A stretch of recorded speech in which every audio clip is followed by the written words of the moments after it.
But everybody's got their different way of doing this. I like to start with the Y cut going down all the way up around the legs, because I can usually do the whole animal if I'm not taking the ribs off with this paring knife, splitting the joints and everything. But when I get to it, I like to keep everything intact. A lot of guys like to take the entrails out first, but I bring everything, all the skin down, and what I refer to as cutting the lips off the holes, skinning the lips off the holes.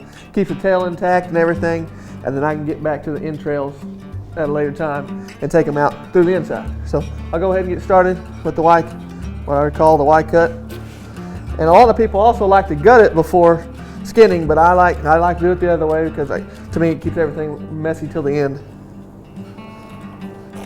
That's where I peel it back and start going up the legs. You saw when I went inside out, the more you can cut from the inside of the skin out, the less you cut the hair, which keeps a edge on your knife a little bit longer. Because just like anything else, the hair of the hog is really coarse. And I like to go around, just unzip it there. And at this point, you can start peeling it down the leg. And as you see, a lot of people like to have them tethered down, but I like to work with the swing of the animal, so I don't have to move very much. But this skin isn't too bad. This is about a 90-pound sow. You get those big boys, those big boars, and you have to, what I refer to as banana peel it. Peel it off in strips, because otherwise it won't lay over like that. You'll cut it away from the muscle and it'll stick straight up because the hide is so thick. But these sows are nice and easy to skin. And this is what also makes it different from a whitetail or an elk or any other thin-skinned animal, is that normally you can make these cuts, the Y cut, grab it, yank it all the way down to the front end. But these guys, this skin is so thick that it's not that easy. You see how I'm having to whittle on every part of it.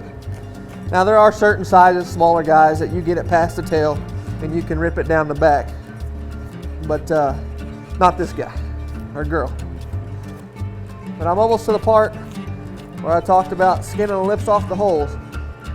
This might be gruesome, but I just keep going down and see there's the female part and the poop chute.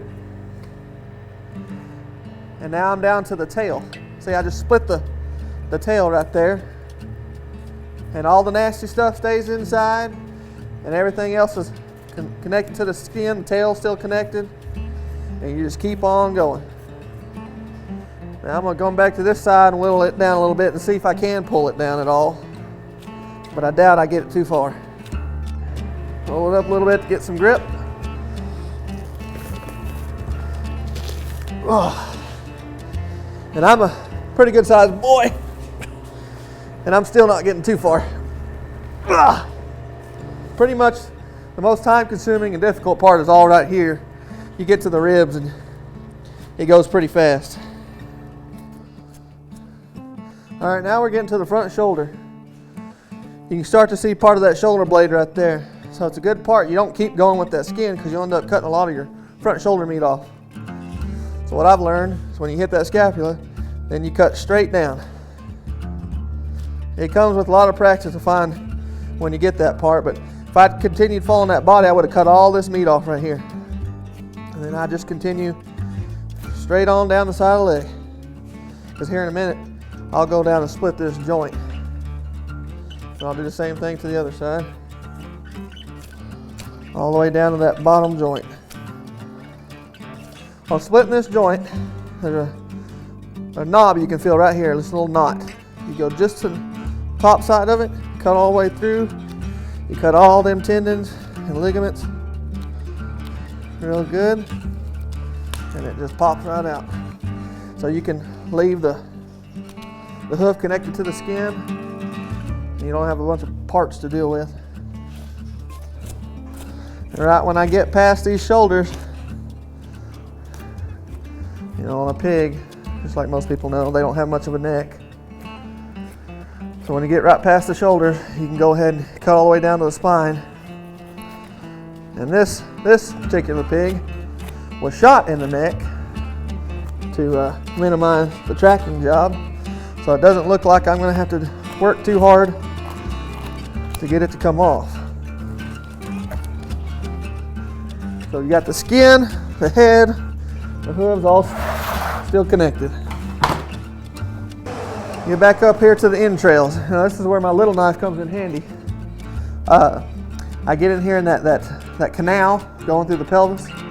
I get in there without getting any of the nasty stuff and ream it out. Cut all that loose from the wall. So once I've done that, I come in here, loosen everything up. See how everything's connected right there? And I cut that at that point. Get my fingers in there. And the good thing, Mr. Alan Williams taught me when he very first taught me to skin an animal, when you're going to split this muscle, put your fingers in there and spread them apart. These fingers can push the guts back while this cuts the muscle wall, keeps you from puncturing the gut or anything like that. While keeping all the guts out of the way, rip that sternum down so everything can fall out. Go back up to the top here, and I do that same reverse, cleaning out the canal from the going up. Once you do that, you can reach up in there and grab everything that you've already loosened up and pull it down from the inside. So that method, you don't have to cut the pelvis, cut any of that. So now you can just start whittling it off the backbone. Splitting that sternum just allows it to all fall out. And there's your entrails all in one piece. And a nice heart from my sidekick. So there, got fully clean, no entrails. You didn't have to cut the pelvis if you didn't need to. Ready to wash it off, throw it in the cooler. I'll have to clean this up a little bit more. I know there's probably a million ways to do this, but this is the way I found out doing it. It works good for me, but hope you have success.